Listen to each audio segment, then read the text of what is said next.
hello everyone. කොහොමද ඉතින් ඔයාලට? ඔන්න ඉතින් අද මම අරගෙන ආවා easy egg fried rice recipe එකක්. ඉතින් ඔයයන් කම්මැලි හිතන වෙලාවට, ගෙදර කවුරුත් නැතුව තනියෙන් ඉන්න වෙලාවට ඔයාලට මේ වගේ recipe එකක් try කරලා බලන්න පුළුවන්. ඉතින් විනාඩි 5ක් වගේ යන්නේ. හරිම ලේසි හදාගන්න, ඒ වගේම හරිම රසයි. ඉතින් ඔයාලත් මේ වගේ try කරලා බලන්නකෝ. හරි, එහෙනම් අපි යමු වීඩියෝ එකට.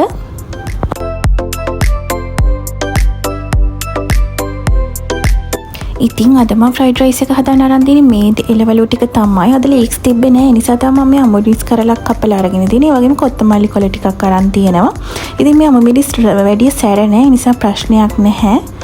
ඉතින් ඊට පස්සේ තෙල් ටිකක් රත් වෙන්න තියලා, තෙල් ටික රත් වුණාට පස්සේ මම ඉස්සෙල්ලාම සුදු ලුණු ටික දාගන්නවා.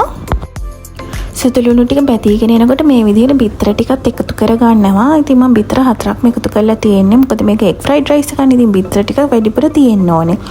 ඒ වගේම තමයි බිත්තර ටික හොඳට තෙලේ බැදෙන්න ඕනේ. එතකොට තමයි රයිස් එක හොඳට රසට එන්නේ. බාගට බැදුනහම මට නම් රස නැහැ. මම ටිකක් වැඩිපුර හොඳට තෙලේ බැද ගන්නවා බිත්තර ටික මේ විදිහට. හරි, දැන් බිත්තර ටිකත් බැදලා තියෙන්නේ. මේ වෙලාවේදී මම කැරට් ටික එකතු කරගන්නවා. ඉතින් මේ සේරම හොඳට ටෙම්පරාදු කරගන්න දැන්. ඉතින් අද මම මේ රයිස් එකට කිසිම රසකාරකයක් එකතු කරගන්නේ නැහැ. සුප් කෙට එකතු කරගන්නේ නැහැ. ඒ වුණාට මේක ගොඩක් රසයි. මේ වෙලාවේදී මම කෑලි මිරිස් මේස හැන්දක් එකතු කරගත්තා. ඒ වගේම රසායනික ලුණු එකතු කරගන්න. ඒ වගේම ගම්මිරිස් කුඩු තේ හැන්දකුත් එකතු කරගත්තා. දැන් මේ ඔක්කොම හොඳට මික්ස් කරගන්න.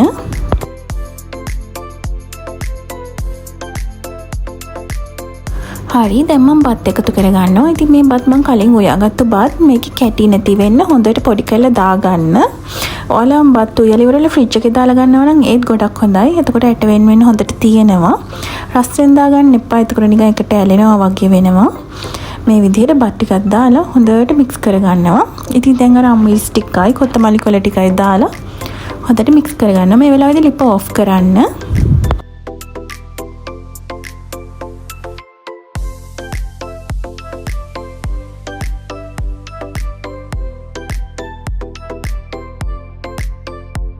හරි, ඉතින් ඔන්න ඔහොම තමයි අපි එග් ෆ්‍රයිඩ් රයිස් එක හදාගත්තේ. ඉතින් ඔයාලට පේනවනේ හරිම ඊසි. ඒ වගේම තමයි මේක මාරම රසයි.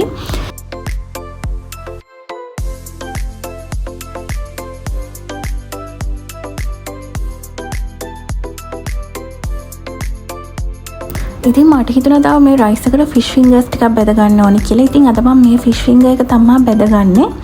ඉතින් මේකත් බෙදගෙනම රයිස් එකට තියාගත්තාම තවත් රස වැඩි කියලා හිතෙනවා.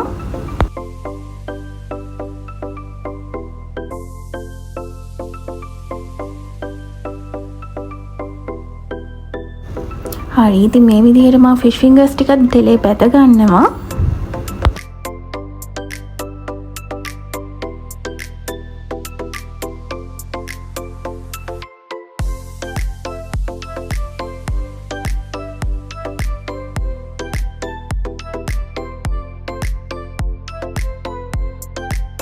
හරි, දැන් ඔන්න ඉතින් අපේ කෑම එක සම්පූර්ණයි. ඉතින් මම මේ විදිහට ඔරෙන්ජ් ජූස් ටිකකුත් දාගෙන ඉතින් මේක දැන් කන්න තමයි යන්නේ. ඉතින් හරිම රස පාටයි.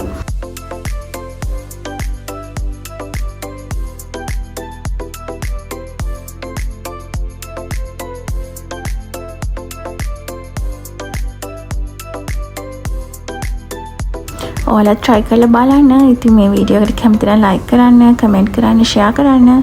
ඒ වගේම තමයි channel එකත් එක්ක subscribe කරලා එකතු වෙන්න කියන ගමන් ඉතින් අදට ගිහින් එන්නම්. bye bye.